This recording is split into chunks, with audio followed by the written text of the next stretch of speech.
Hello. Maybe you have the same experience as I have sometimes when I walk to my work on a rainy, cloudy, gray day. New concepts arise. A concept like sustainability, but also other strange concepts like artificial intelligence, globalization, gender issues. It's a challenge then to find a way to make sense of those concepts. During this masterclass, I hope to explain to you some more clues about where science can help you in giving sense, making sense of those new concepts. Please follow me to this masterclass.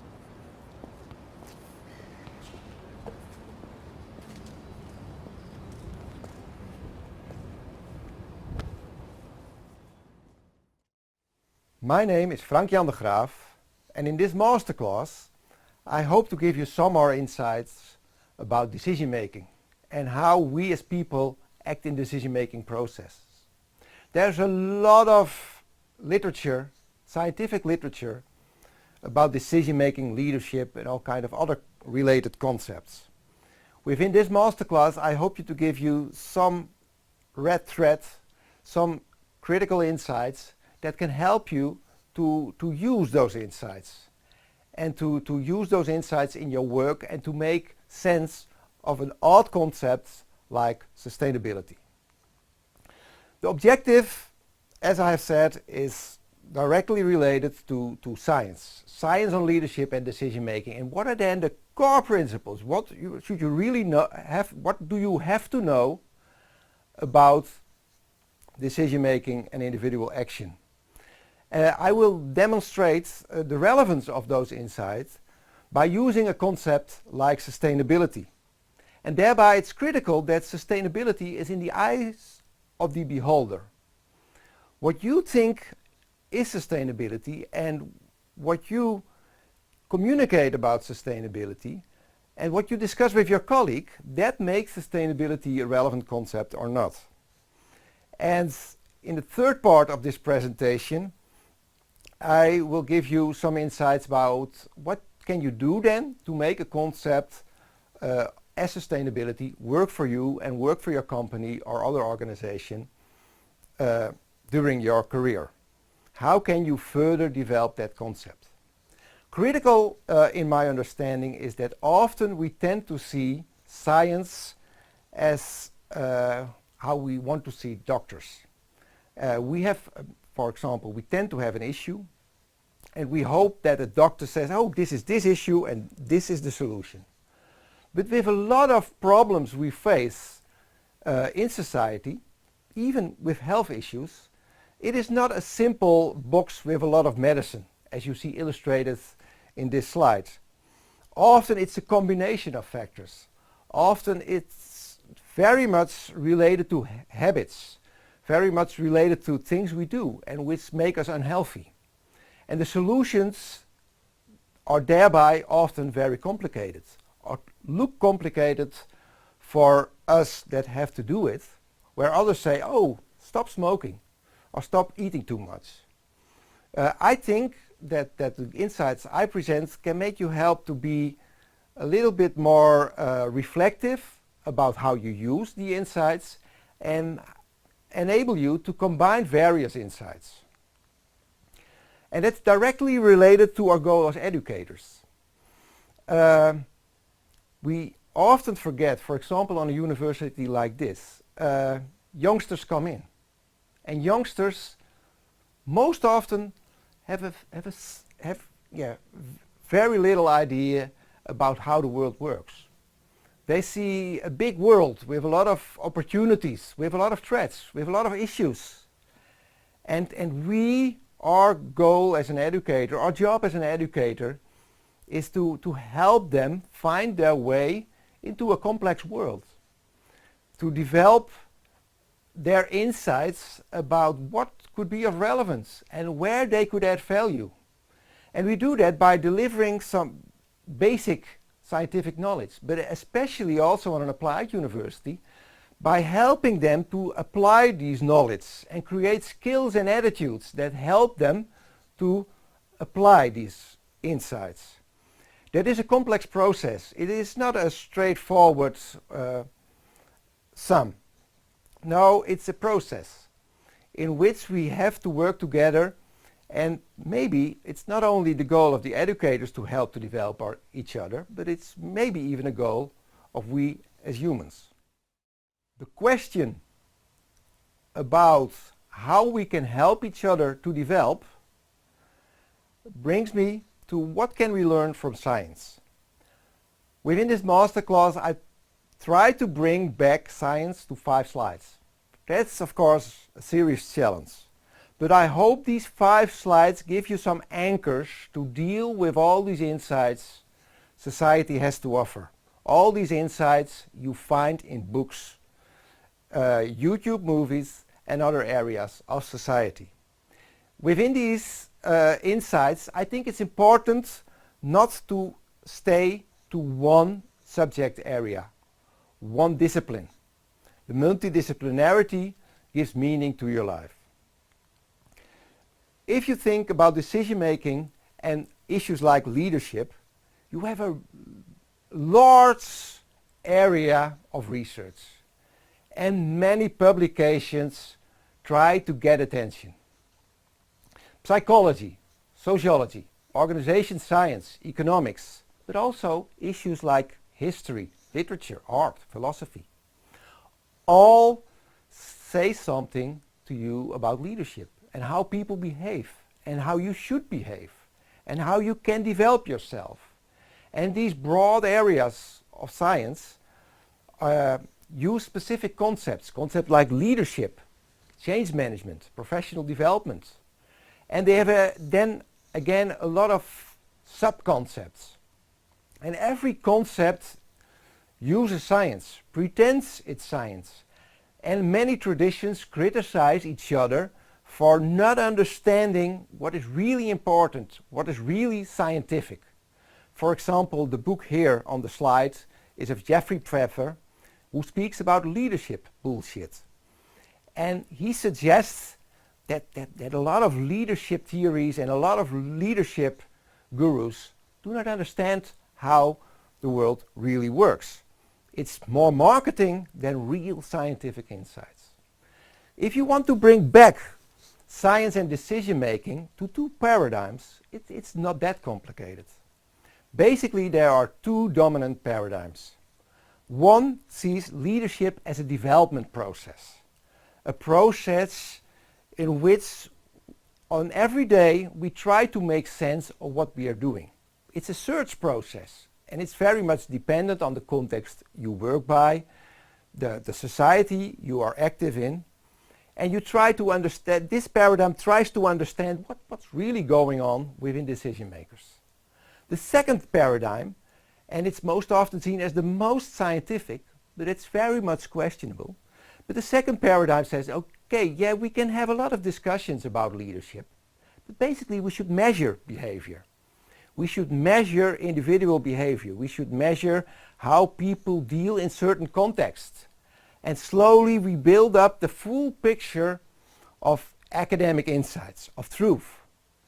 The difference between those 2 paradigms is that the first paradigm is very general. It describes broad pictures of what leadership, what decision making is. The second paradigm is very, very specific and detailed. But both have their issues. And in this masterclass, I will choose for a combination of those 2, an applied paradigm. One of the examples I would like to show you very shortly. On the internet you can find a lot of other examples. Is an example used by O'Reilly, how the first or the second paradigm, the measurement paradigm, is using often. The measurement idea, for example, as it is promoted and executed very successfully by people like Kahneman and Tversky, is saying that we have a lot of biases and heuristics. And we constantly are trapped in our thinking, and that makes us vulnerable to making mistakes. And this is a popular insight of an economist subscription ad where they basically offer you, as a potential reader, 3 options. And the trick of these 3 options is that one option, the most interesting option of the publisher, looks most interested. The first option says only a digital subscription of $95. You can have a print subscription of $125 or a combined description of $125. The trick here is that the third option looks most interesting. But if you would have given people only 2 options, so only the 2 first options, a lot of people would have chosen for the first option. But by giving them 3 options, more people would choose for the third option. That's a trick to make people buy more than they actually need and want. And this is an example of a bias that is used often in marketing. Very insightful, I think. But it's not the whole story. The whole story is that it's much more complex. And a picture often used in science and leadership training is the picture of the iceberg. You think and you see things and you act on that, but underneath what you see and think, there are a lot of feelings, emotions and things that really drive you. And those feelings, emotions, beliefs are much more decisive than what you actively think. And both paradigms on leadership and decision making suggest that people have limited cognitive abilities, limited thinking abilities, that the world is complex and full of heuristics, that you will constantly be fooled not only by others, but especially by your own thinking. And if you want to deal with that, we have 2 paradigms, but both have critical limits. The problem of, for example, a paradigm, as I discussed with you in the last slide, is that it is very experimental. It describes something within an experimental setting, but you never know exactly in which setting you are. What is the real problem? The first paradigm is describing the complete context, but your context will be different. So how to deal with these complexities when science does not really give a clear answer to your issue, to your problem? What both solutions say, what both paradigms say, is that reflection is key. Reflection can help us out. And that I will discuss in the next slides. So there's a third way in science where basically says that reflection should drive our behavior. That third way of science suggests that we are not driven by cognition only, as you see in this slide. And that cognition, our thinking, our rational thinking, is related to emotions and our habits. The third approach in science says, it's for people very difficult to disconnect those 3. To disconnect your thinking, your emotions and your habits. That they come together in what we call mental models. And reflection, a certain self-awareness, is critical to be effective in your daily actions. And to be effective in your daily actions, it's not only reflection, but you should work in that reflection with other people. You should discuss your thinking. You should think about what kind of materials you use, what kind of artifacts you use. Those artifacts, I will give some examples in the third part of this presentation. Because those artifacts are very decisive about how your actual behavior looks like, about how you connect with others. This third way of science is directly related to popular approaches in leadership thinking. Popular approaches like Agile and Scrum approaches, but also approaches like the Theory U or the ideas of Stephen Covey or design thinking. And they also very much relate to how we, as a University of Applied Science, do our teaching and do our research. I can understand that the third way in science, the idea that mental models, that reflection, that sense-making processes drive yourself, drive your behavior, is rather abstract.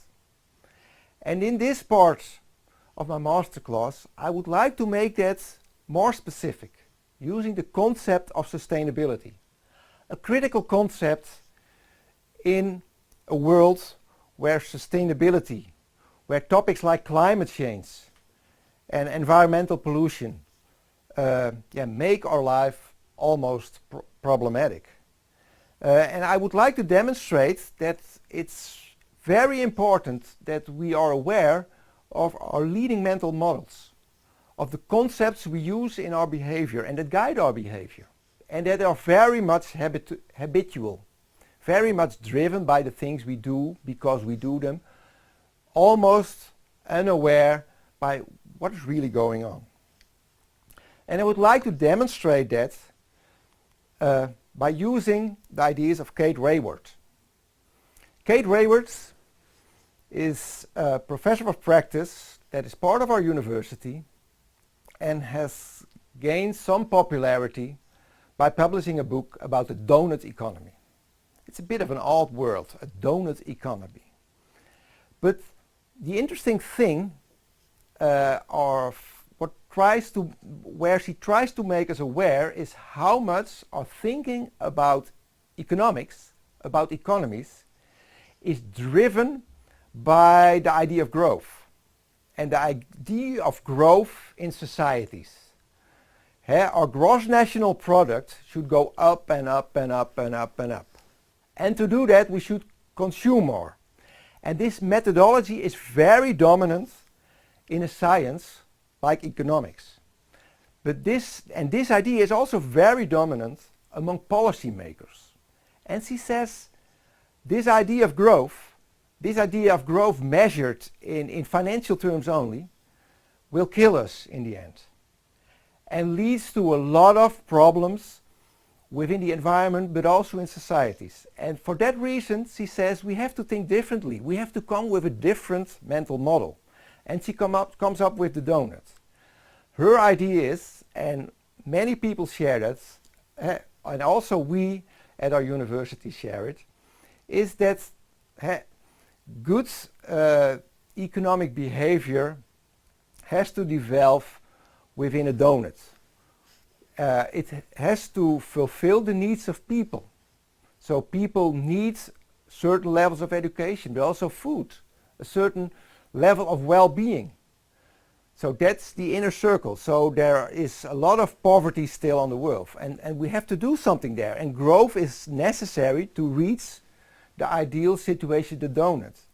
At the same time, in many societies, we grow far too much. We eat too much. We consume too much. And that threatens life on Earth. So we are overreaching. We are over-exploiting our Earth, our societies. And good economics, good economies develop within that area in which people have enough and not too much. And that says something about the donut. There she claims that the donut is a more relevant, more critical, more important way of understanding economics than the very money-driven idea of the gross national product, that we have to grow, and grow even further. So she says we have to go from one mental model to another mental model. And you can criticize a donut as being an odd, but you can also think, hey, but if the donut is a bit odd, what other mental models drive us? At our university, we have thought about it also. And once with colleagues, I discussed this picture of The Wolf of Wall Street, a very fascinating film about a stockbroker that is going after as much money as possible. And I showed this to colleagues and I said, is this maybe the mental model where many students come to us? They want to be rich, famous, have the world in their hands. And is this the right mental model? Should we train them like this? Or should we explain them that the world is more complex? Even that this is not your way to happiness. Of course, that's our work. Our work is to go further than the Wolf of Wall Street. But also we have to be aware that many of those youngsters, they try to find something, some security, some guidance, how they can work within their lives. They have a constant flow of never-ending, unstructured, crazy information. And how to survive in that world. And then many, have the tendency, okay, I first should start by earning money and become rich, if possible. That gives me some security. And then I will think about other issues. Critical for our work as an educators is that's not working like that. The values you bring with, the concepts you use, your mental model should develop. Your mental model should develop into a stockbroker, for example, that helps their clients, that is aware of the context he or she is functioning in. That role models, and they are very much related to mental models, those role models are critical. And then it's also critical what are the theories we give our students. And that makes it also relevant for us to think about our mental models. Is it the gross national product? Is earning more? Is having a bigger house? Does that drive you? Or is it maybe more complex? Are there maybe other mental models, other pictures of reality that drive you? And here I would like to become very personal. For example, if I think about how I try to function at a university like us and what I try to do with the world, then I like, for example, a movie like the movie As It Is in Heaven. It's a Swedish movie about a conductor that comes in a small Swedish village. And the Swedish village, there's some kind of community feeling, but there are all kind of tensions between people. Between a Calvinist or Lutheran minister, between people that drink too much, between people that are very rigid in their thinking, between people that make the best out of their lives, although they have some critical issues. And I very much like this movie as an illustration of my university and what I try to do there. I can feel myself sometimes as a rigid minister. And another time I can feel myself as a conductor that tries to make something out of the world, although the situation is not quite ideal. So this picture, As It Is in Heaven, displays something of the values that are important for me. And that is directly related to, for example, a book I published about 10 years ago, and what was called Northern Europe as Role Model for entrepreneurship in the current world. It's again related to Northern Europe, and it says something about who I am. But it's also how I try to make the values that are behind the movie or that are displayed in a movie like As It Is in Heaven, how I try to make that specific. I don't want to say that these are the movies you have to see, or that this book is very important and if you want to think about sustainability, this book you should read. I only want to say that it says something about the beholder, about me, who I am and what I try to achieve. It says something about my positive sides and negative sides. And of course Northern Europe can be very inspirational, but has also critical limits. And other areas of the world can give you inspiration also and have their strengths also, and we can learn from it also. What I say is that it's not good or bad, but awareness of who you are and how you stand in the world is critical. And you can have all kind of exercises to make you aware of who you are. One or two exercises actually are displayed here, and you could stop this video, for example, and work with this assignment to think about your own mental model. And to think about it, it often starts with films, but sometimes it can also be a book or a podcast or something else you see, or pictures you see, or artwork you see, to help you to get some idea about what really drives you. And some kind of interpreteren could help there. What are your most popular movies? What's your most popular music? And what says that about who you are? What values are important for you? If you would like this more specific to sustainability, you can also use a search machine like Google and type in various words, and for example, your job, your film, and a word like sustainability or the donut economy or corporate social responsibility. You browse the internet and then pictures pop up. And what kind of pictures trigger you? What pictures are relevant for you? These simple assignments, and you can think about much more, can make you aware about what really drives you and what is important for you in your daily work, but maybe also within your family, within your sports, among friends. Awareness about who you are, what mental models drive you. That I have explained in the slides before. And I hope I have given you some ideas how you can become aware of those critical values and of those critical models about society, about those critical models about organizations and how you interact with people. Here I would like to dig one step further, one step deeper. And I would like to focus on you as a professional and how you deal with such concepts as sustainability, how you deal within the current challenges within society. How can you further develop your mental model? This movie is also very interesting. I now and then present for accountants and auditors, and most of them have seen this movie, although it's not that popular. But they see it and they find it kind of funny. In this movie, a little bit boring accountant is not as boring as you would think. He has an active role in the mafia in the United States. And yeah, it triggers people. It makes it challenge. It makes it their ideas about what an accountant are challenged, and that's why I think many accountants like this.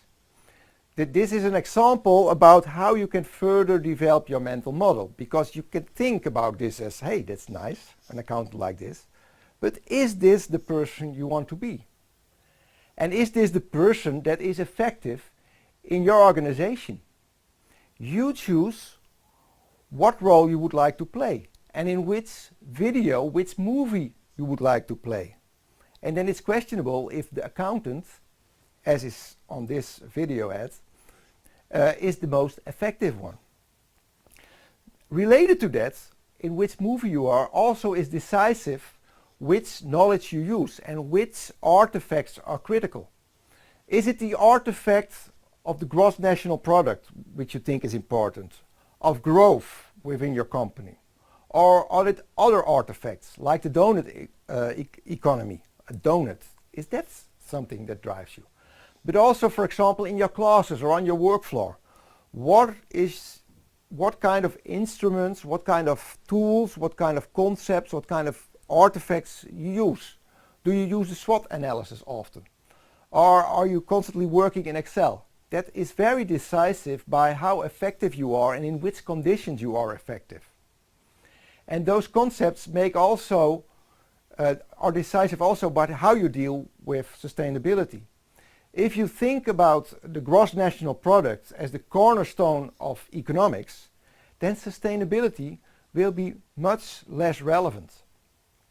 So your mental model, the pictures you use, the ideas you have in your head about what society is, what is your role model, and what kind of video, what kind of movie are you active in, is very decisive by how you function on the work floor and how you make decisions. And these ideas, these pop up more often. I'm not the only one that's saying that. Also very popular, but often seen as unscientific thinkers like Simon Sinek, Stephen Covey or Otto Scharmer use these kind of thinking. And many others suggest that, yeah, but those guys are unscientific. They are popular, so it cannot be real science. But my idea is that it's not the theories you use or the movies that are important to you, but your approach towards those movies, towards those theories, towards those ideas. That decides if you are acting on scientific standards or not. And in that decision, your own reflection and your own awareness is critical. And I would like to give you there one example from my research practice. I would like to give you an example about how we at our university make the idea of mental models and how they are decisive in our decision making specific. And I make it specific in a very specialized area, financial decision making. In financial decision making, cost of capital is seen as the critical feature. So you look for the best deal, basically. And it is directly related to the financial perspective that dominant economic thinking gives us. Directly related to the slides we discussed, some slides we discussed before, that it's all about the growth of the national product. We have done research together with SME companies and their advisors by how does it exactly work. Is cost of capital, a low interest rate, is that the only thing that is really important? And we discovered that reality is much more complex. There are many rationalities that strive for attention. In our research, it became possible that there are at least 5 reasons that drive financial decision making. It's not only the interest rate that drives decision making, but it's also, is the client happy? Some clients do not like certain financial products, even if they are maybe cheaper or better. Most importantly is does it fit in a long-term strategy? You can go for the cheapest capital, but your long-term strategy is much more decisive. If you now go for the cheapest capital, it can bring you into problems in a half year. So there are various reasons that drive financial decision making, and that financial advisor does not have a simple rationalistic economic model that cost of capital are decisive. The client is central and he tries to balance a variety of interests. Now maybe you will ask, hey, but does this have anything to do with sustainability? Cost of capital? Where's the relationship? There are various. First of all, that cost of capital, it drives economic thinking. And that's dominant. So if you want other paradigms, other ideas that become important, you have to understand what ideas are currently important in practice. If we want to make SME finance more sustainable, we have to know how it works. But also, if we want to teach our students to be not the money-driven Wolf of Wall Street, but a sensitive, sensitive guy that is, or girl, that is very well aware of his values, we have to understand how it really works and how people in practice relate those different rationalities to each other. And that gives them a choice. It's not only about money. Other values are important also. And within this project, we demonstrate that other values in practice are important also. So it's not only that we have to teach them how to deal with money. No, we have to teach them how various artifacts that are used in practice help organizations to develop. And the use of those artifacts, the use of those financial instruments, and that various rationalities are important there, drive financial decision making. That gives them an opportunity to choose also for example, companies where they want to work for that have a broader vision on economics and economic development. And currently there are a lot of new companies appearing in the market that come up with new standards, come up with a new approach to business.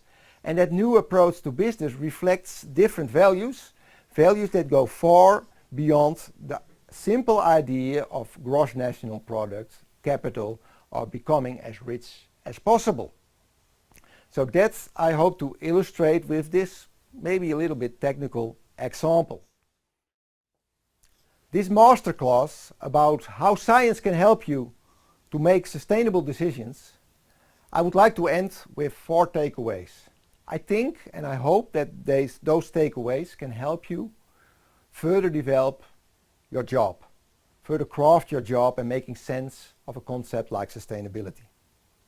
I hope that it's clear for you now that role awareness is critical. And I gave you some clues about how you can further develop your role awareness. You are in a movie and you decide in which movie you are. That role awareness is a start for change. But of course, you're not the only person in the movie. It's directly related to the others and their values and how you can interact and together develop values that are shared and lead your organization and become leading in your environment. And in developing those values, artifacts like movies, but also an artifact like the SWOT analysis or an Excel sheet or a donut like Kate Raworth presents them, is very relevant. And which artifacts you use there. And maybe you should change from artifacts. Hey, you should no longer use the gross national product, but use the donut economy as a way of thinking about economics. And that development is directly related to your attitude. Hey, your attitude is decisive in your effectiveness. Can you really relate to others? Can you create constructive interventions? That is my message for you.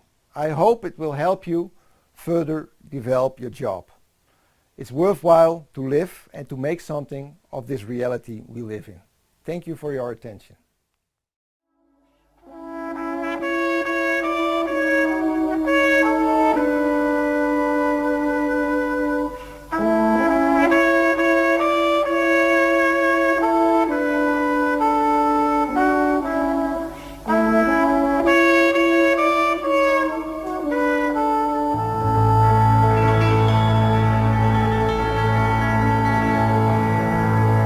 Ik heb een steen verlegd in een rivier op aarde. Het water gaat er anders dan voorheen. De stroom van een rivier hou je niet tegen. Het water vindt altijd een weg omheen. Misschien eens gevuld door sneeuw en regen, neemt de rivier mijn kiezel met zich mee. Om hem dan glad